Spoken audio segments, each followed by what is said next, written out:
Hey, what's up? I'm CJ. Hey, I'm Stevie. We're trying to pool. And you're watching Jiggy Jag TV, and we're fucking it up. Back here on Salinatv.info, I'm Jigman Freud, Jiggy Jag, out here at the Oakdale Park for That's Entertainment. And Tom Morgan Quartet is just played, and I'm going to get the hell out of the way and let the people with talent talk. Tom, what's going on, my friend? How are you?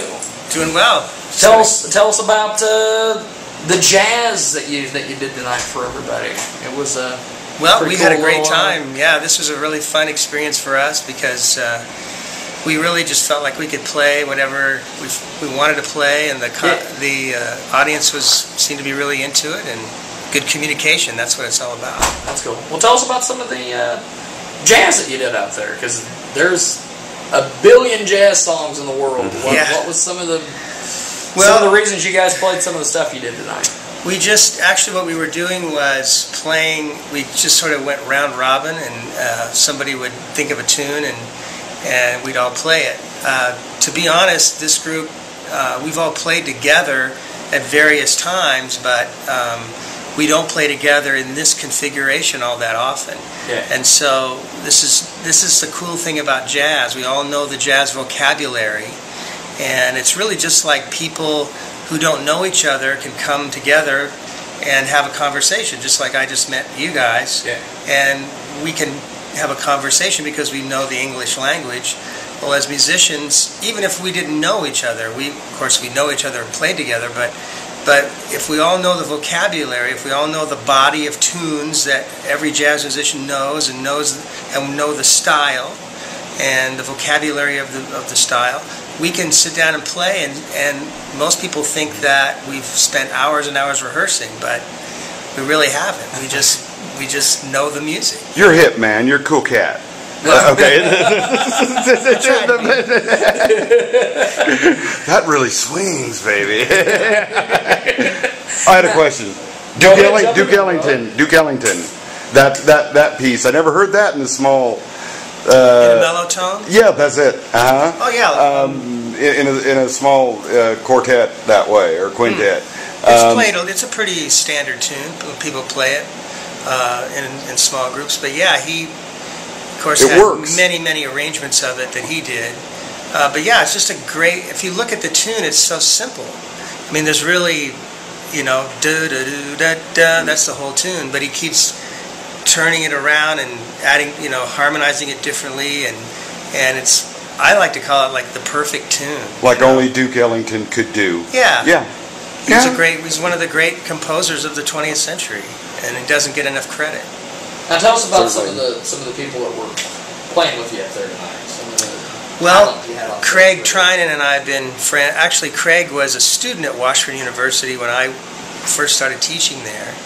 And I watched him grow up, and I watched him mature as a musician, and he went off and was in the military and played in a lot of military bands and led a lot of military bands and toured all over the world. And then he came back and went to school and continued his schooling and got graduate degrees and ended up back here, and now he's our Director of Jazz Studies at Washburn University.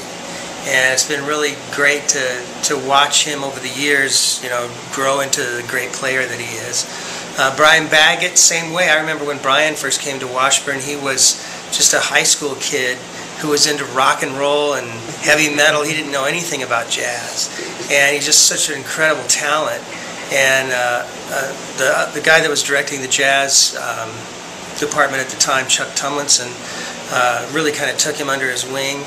And he really only went to Washburn a couple of years and played in the jazz band there, and then he went to Kansas City and studied with some of the great guitarists. There's a million really great guitarists. For some reason, they all seem to go to Kansas City.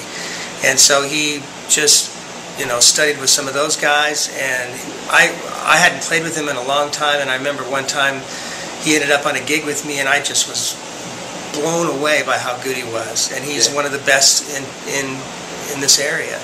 And then Bill McCamey I did some work with him years ago, did some recordings with him, and he's just a really solid bass player, real creative guy. He fits into just about any venue, whether it's more straight ahead traditional jazz, or he can do like he's really on the cutting edge of stuff that's going on, more experimental things. He's just like, every man's favorite bass player. So I called the people I love to play with, to be in my group, and that's I guess the privilege of being the leader is you can choose the people you really like to play with. And now, tell us about what jazz means to you, because jazz means a lot to a lot of different people that are jazz aficionados and fans and things like that. What is? Well, I grew up with jazz. I grew up in a kind of unlikely place for jazz, Boise, Idaho, not exactly the jazz mecca. But my father was a musician, and all of his brothers were musicians and very good musicians, and so I grew up around it a lot. I grew up around Count Basie. I was the only kid in high school who had, I had an 8-track in my car, and I had, Miles Davis and Buddy Rich and Count Basie 8-tracks in my car. It was a little weird. But John Coltrane even put out 8-tracks. So. Well, sure. You could get anything on an 8-track back then. But, I grew up with it, and it's always been, to me, it's the greatest music because it involves the gamut of what it means to be a musician. I mean, there's the knowledge and the understanding of the way the tunes are constructed, and so you have to be able to, read music, I believe, and play the tune and understand how it's put together. But then there's this incredible freedom within the parameters there, and improvisation is really what it's all about. And then as a drummer, to me, just the feeling of it is so intoxicating. There's nothing, it's hard to explain, but there's nothing like locking in with a really good bass player and just feeling that groove and laying down this really comfortable kind of foundation for everybody else to play on top of. And, when it clicks, it's a feeling that can't really be described. It doesn't always click. I mean, you can't make it happen. It's going to happen or it's not. But tonight there were some times when it really felt really good. And I had some of those moments where you just forget yourself and you just are totally engrossed in what's going on around you, and you're just playing, you're servicing the music sort of thing. If you want to get philosophical, I mean, I come from, my worldview. I'm a Christian, and I believe that jazz really reflects the Christian worldview probably better than any other music. Because if you play it in a selfish way, if you play it with the idea of it's all about me and I want to make myself look good, if all the players play that way, the music stinks. But if you play with the attitude of I want to make everybody else sound good, what can I play to help the music and to feature the other people? If everybody has that attitude, which these guys all do, the music sounds great, It's like, it's the most unselfish thing you can do. And yet you're also not just becoming a robot or an automatron. You're really becoming who you are, and who you are is flowing out of you. So that's a little deep maybe, but that's the way I look at it. So to me, it's such a foundational thing in my life, and it's something that I think, unfortunately, America doesn't honor like it should. I mean, it's America's only indigenous art form. And, a lot of jazz musicians, when they go to Europe or Japan, are treated like rock stars. Yeah. And over here, nobody knows who they are. Yeah. And it's a shame.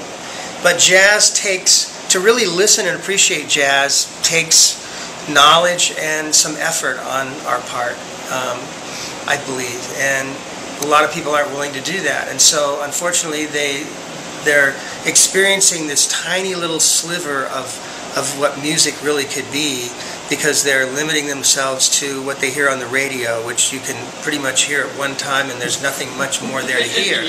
But if you listen to John Coltrane, you can listen to John Coltrane play the same tune on a recording and listen to it 100 times, and you're always going to hear something new. And same thing with Beethoven, you don't just listen to the Ninth Symphony once and say, well, I guess that's took care of that, you know. I mean, you can listen to the Ninth Symphony multiple times for the rest of your life and you're always going to find new things in it. That's the difference between pop music and serious music. And so, you know, I feel sorry for people that are not willing to take the time to really allow the music to take them where it wants to take them. People have too many preconceived ideas. I mean, I always tell my students, you know, if you don't like Beethoven, the problem is not Beethoven. The problem is you. You're not ready to hear Beethoven. You know, it's not like you've discovered some flaw in Beethoven that nobody else has heard. You know, and I've had that same experience. I mean, I've bought recordings that I didn't like, and I put them away for a year, and I pull them out and I listen to them again, and all of a sudden, it's like they're my favorite record. Well, what happened? The music's the same, but I grew. I wasn't ready to hear it the first time. Now I am. And so, you know, we have to change things around, let the art take hold of us and take us where it wants us to go, instead of us, you know, saying, well, this is what I want it to be, and if it's not this, then it's not good. People that have that attitude miss out on so many things, and not only in music, but in literature and visual arts. It's the same thing, you know. Get it. Let the artist take you where he wants to take you. Well, good stuff, Tom. I appreciate you doing this. Sure. And you don't have a website, do you? Not really, no. I should. Because I was wondering if maybe you've got some jazz recordings or something up somewhere where people can sample it, or they can find you or something somewhere. Or... Not really. I should. If you wanted to email me and, you know, contact me in any way, it's just tom.morgan@washburn.edu. Okay. That's good. Well, that's good stuff. Well, I appreciate it, sir. Thank you. Thanks for doing this. Thanks to Ross Long behind the camera. Check out rosslong.info, and thanks for watching Salinatv.info.